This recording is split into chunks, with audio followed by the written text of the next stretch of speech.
Gikumpirma sa Davao de Oro Police Provincial Office ang pag-surrender sa gingong sospek sa pagpatay sa usa ka 15 anyos nga babae kinsa napalgang nadugta na sulod sa usa ka abandonadong balay sa Purok 3A, Barangay Poblasyon sa Laak, Davao de Oro niadtong Oktubre.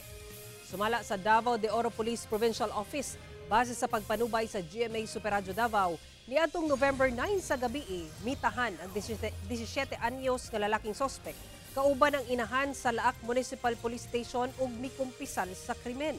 Saysay sa sospek nga April 18 karong tuiga, gikuha niya ang biktima ug giuban aron mag-inom hangtod gidala niya kini sa abandonadong balay diin gituhang gihimo ang krimen. Giplanuhan daw niya kini kay nanimalus human masakitan sa mga pahayag matud pa sa biktima batok sa iyang pares. Gituyo sab niya nga inaog ang sapot sa biktima aron ingnon nga gimolestya kini. Giandam na sa kapulisan ang pagpasaka og kaso sa sospek ug pagpailawom sa dugang intervention tungod kay usa kini ka menor de edad.